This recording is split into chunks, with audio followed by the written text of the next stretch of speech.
Eu não sei escrever. Quando muito, eu escrevo cartas. Ronaldo, Escrevia. Hoje não há mais sentido fazer carta. Você acha que, em termos culturais, o Brasil está vivendo um bom momento, um bom momento? Está vivendo um grande momento. Eu li aí há poucos tempos numa revista, agora já que estamos chegando ao final do século, a relação de obras lançadas no século por escritores brasileiros e a extensão dessas obras no exterior, com obras publicadas, levadas ao exterior por imensos poetas nossos, romancistas, escritores, em vários aspectos. Já agora, mais recentemente, o nosso senador Zé Sarney, com O Homem do Mar, com a sua obra traduzida para vários idiomas. O próprio Saulo Ramos, que recebe prêmio no exterior com a sua poesia, que o advogado brilhante que é, mas também tem tempo para fazer poesia. E não vamos falar sobre Jorge Amado, porque esse já é o concurso. Mas desde o início das escolas, das modificações das escolas literárias, se tivermos que guardar fidelidade a esses períodos, nós brasileiros sempre tivemos em cada escola expoentes dessas manifestações.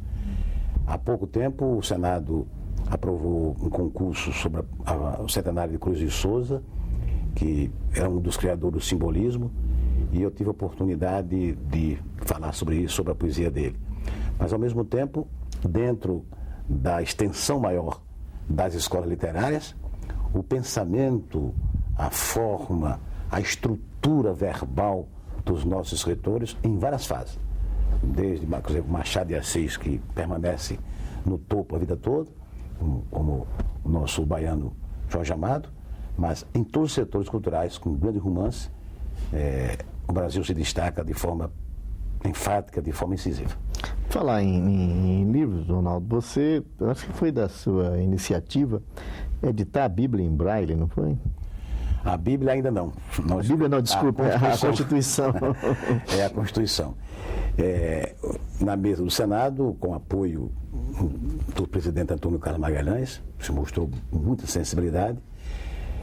O Parque Gráfico do Senado, que é um parque maravilhoso, nós aproveitamos para algumas publicações nesse campo. E adquirimos equipamento do sistema Braille, publicamos a Constituição Federal, publicamos a Lei sobre Doação de Órgãos, publicamos o Estatuto da Criança e do Adolescente e estamos agora prosseguindo com outras publicações, inclusive com as Constituições estaduais.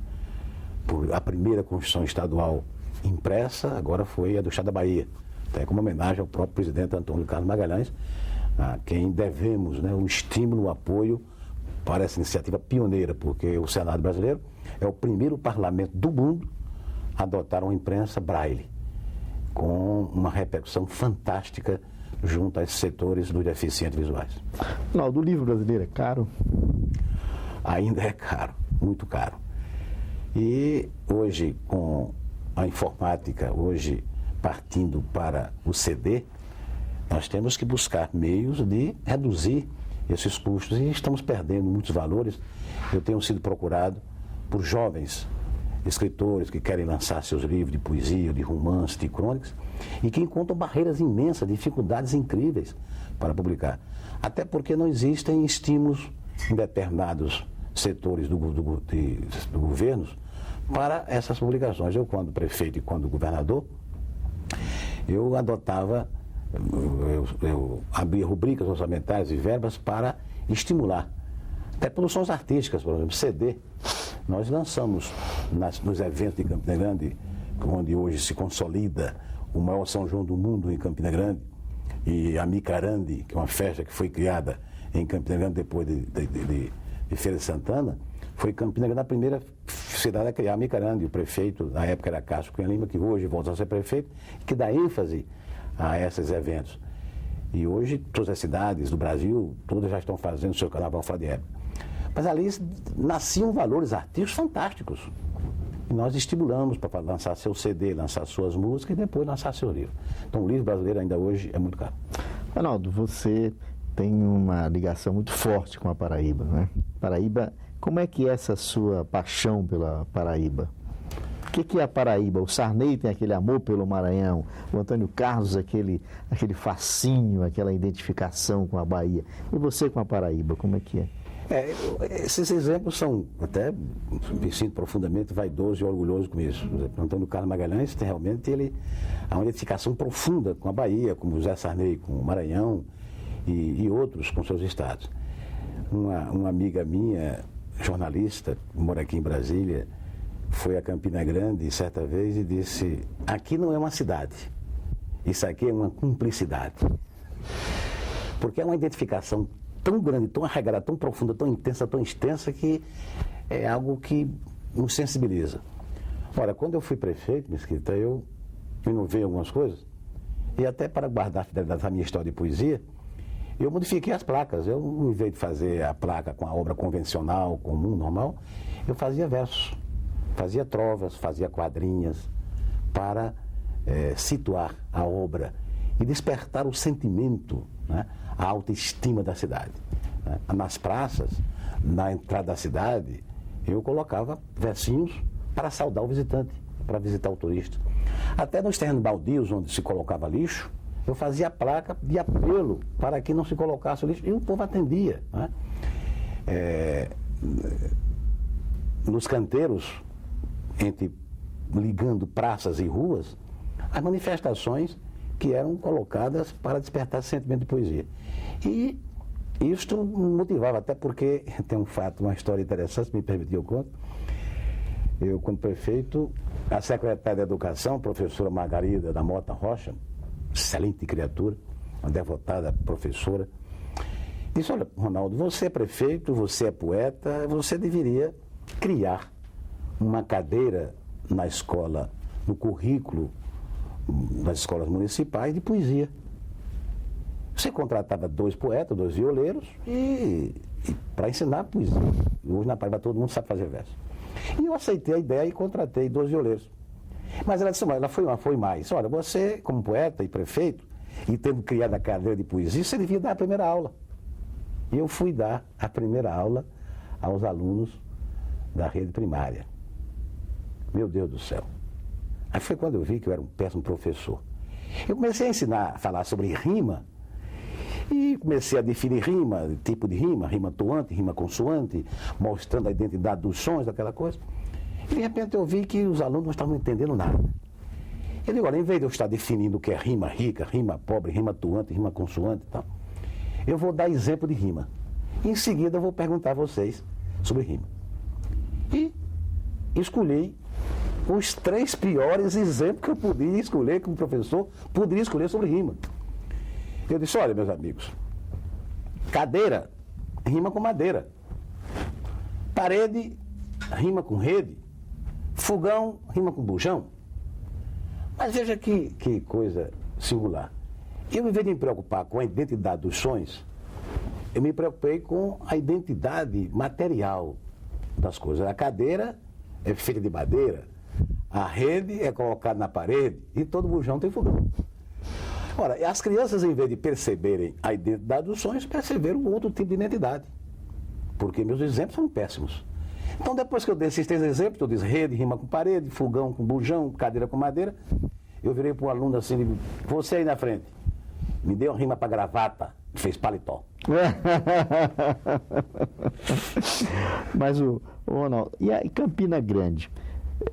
Existe assim uma juventude entusiasmada com a poesia, ou hoje a juventude está toda mais ligada no rock? Então, quando prefeito, eu construí, e ainda hoje funciona plenamente, há poucos dias eu estive lá, a Casa do Cantador. Casa do Poeta, com auditório, com biblioteca, com dormitórios, espaços culturais. Vizinho tem uma casa da Fundação Manuel Bandeira, com o auditório Elba Ramalho. E ali ocorrem eventos poéticos, artísticos, de um modo geral, para despertar o sentimento da poesia.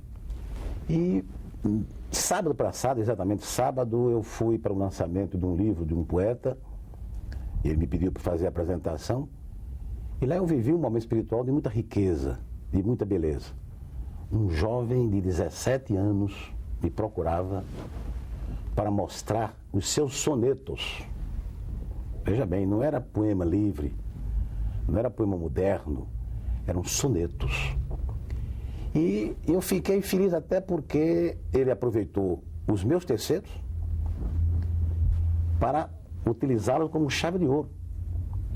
E depois ele me informava que, entre os seus colegas, o professor estava estimulando a atividade artística e a produção poética em especial. E eles estavam formando um grupo para o exercício maior e pleno da poesia. Fiquei feliz hoje com a juventude partindo para verso. E tenho recebido, não só da Paraíba, não só de Campina Grande, de João Pessoa, da capital do estado, mas de outras cidades. De Petrolina, recebi agora a carta de um jovem me mandando alguns poemas para que eu examinasse. De Nova Prata, no Rio Grande do Sul, onde se realiza lá anualmente um belo congresso de poesia, eu recebi manifestações de jovens, recebi uma carta de uma jovem de 17 anos, ela me mandou alguns poemas que são fantásticos. Eu acredito muito na poesia jovem e acredito no jovem que crê na poesia. Você se relaciona com os compositores e os músicos da Paraíba? Elba Ramalho, a família Ramalho ali? A Elba Ramalho é grande amiga minha, tenho por ela uma admiração profunda, tenho ligações com os artistas. Dominguinhos é paraibano também? Temos com o Genival Lacerda, o Chico César. Chico César também. Chico César, um grande artista e compositor.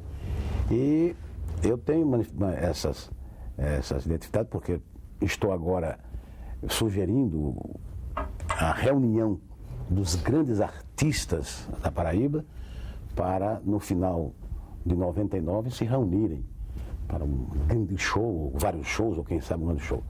E reviver também os artistas, a começar por homenagear a Jacques do Pandeiro. Também era paraibano. Jacques do Pandeiro era paraibano e de Campina Grande.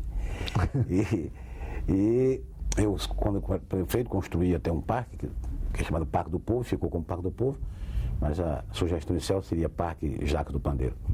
Então essas manifestações de Rosil Cavalcante, embora seja cearense, mas veio para Campina Grande muito cedo e ali se radicou. Então a manifestação artística é muito grande. No Ceará, por exemplo, acho que ele, dentro do Nordeste, o Ceará, onde tem um celeiro incrível, né, de artistas, de humoristas, de compositores. E eu fico feliz agora porque, por exemplo, foi lançado em Santa Catarina há pouco um CD de um paraibano com músicas dele e letras minhas. Alguns dos meus poemas foram musicados. Agora, a parte do livro de versos gramaticais, que são, eu disse, versos mais didáticos, né? Estão sendo aproveitados nas escolas por um conjunto para levar aos alunos, porque como são versos pequenos, são versos chamados minimalistas, mas que procuram dar uma conotação romântica, mas guardando fidelidade à definição gramatical. Né? É importante você, por exemplo, definir o que é crase. Né? Eu digo, a crase, por seu destino, é um sinal refratário. Só se coloca ao contrário diante do feminino. Né? Aspas, eu digo, duplas vírgulas hasteadas em frase de outro autor, que você não vê usadas nas minhas frases de amor. Advérbio, digo, nunca, não deveria nunca ser advérbio. Nunca tem que ser adjetivo, porque nunca é definitivo. Pois bem, então, a poesia, mesmo a poesia curta, a poesia pequena, nesse livro terceiro, há margem para musicar. Agora mesmo tem um compositor que está nascendo lá em João Pessoa, me levou, através do prefeito Cícero Lucena, que está dando um estímulo para ele, para que ele musicou vários desses poemas, inclusive um que eu termino dizendo, um terceiro, eu não sei por onde ela anda, mas eu sei o que ela faz. Faz uma falta danada. Não, a Paraíba é um estado importante, mas o Luiz Gonzaga, com aquela mulher Paraíba masculina, mulher macho, sim senhor, né? Aquilo ficou uma imagem que a Paraíba, como é que ficou um sinônimo, né, de mulher macho a Paraíba, né? Como é que aquilo afetou os paraibanos? Foi até bom isso, porque faz poucos dias eu fui convidado para conhecer o Museu Luiz Gonzaga, em Campina Grande. Um professor da universidade, pernambucano, mas radicado na Paraíba.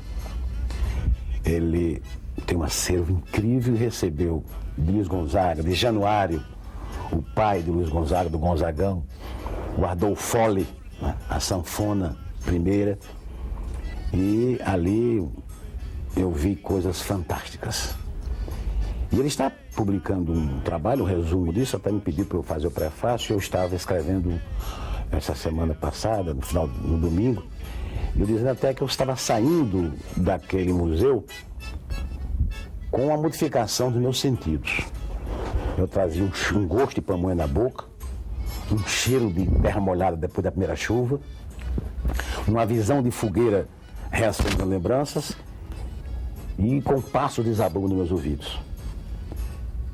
E não era só Luiz Gonzaga, porque ele guardava todas as obras e referências musicais que pudessem ter alguma ligação com Luiz Gonzaga. Os discos de 78 rotações, de vinil, Roberto Carlos cantando bolero, e as origens das músicas, as letras de Zé Dantas, de Humberto Teixeira, e entre elas, evidentemente, Paraíba, Mulher Macho, sim senhor, que desperta esse sentimento de altivez da mulher paraibana. Quer dizer, a Paraíba feminina, na sua concepção, é Paraíba, a palavra é feminina, e é exatamente em função do nome, essa exaltação feminina, mas a sua bravura, a sua altivez, a sua dignidade, a sua reação e a sua beleza. E junto com a Mulher Macho, sim senhor, existe o chamado, não é o hino oficial, mas é o hino que é cantado pela Paraíba, que junta as duas coisas para mostrar a beleza da mulher paraibana, a sua doçura, a sua suavidade, o seu encanto.